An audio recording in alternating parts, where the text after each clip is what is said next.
আমার বন্ধু মহা জাদু জানে, ও জাদু জানে, জাদু জানে রে আমার বন্ধু।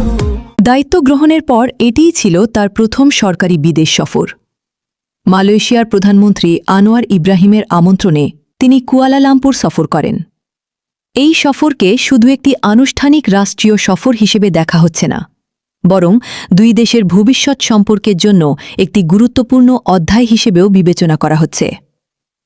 সফরকালে দুই দেশের নেতারা বাণিজ্য, বিনিয়োগ, শিক্ষা, প্রযুক্তি এবং শ্রম বাজার নিয়ে বিস্তারিত আলোচনা করেন।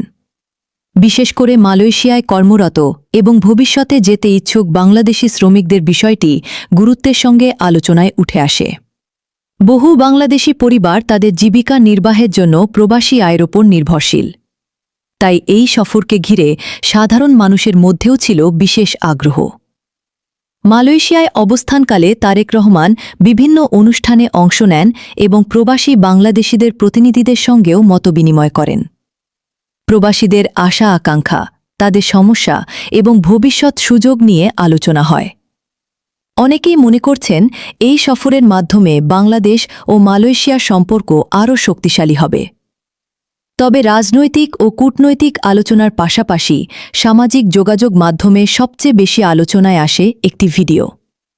মালয়েশিয়ার প্রধানমন্ত্রীর কার্যালয় থেকে প্রকাশিত সেই ভিডিওতে ব্যবহার করা হয় জনপ্রিয় বাংলা গান মহাজাদু। ভিডিওটি প্রকাশের পর মুহূর্তের মধ্যেই ফেসবুক, ইউটিউব এবং অন্যান্য সামাজিক মাধ্যমে ছড়িয়ে পড়ে। হাজার হাজার মানুষ ভিডিওটি শেয়ার করেন এবং প্রশংসা করেন। অনেকেই মন্তব্য করেন, আন্তর্জাতিক পর্যায়ে একটি বাংলা গান ব্যবহার হওয়া বাংলাদেশের সংস্কৃতির জন্য গর্বের বিষয়।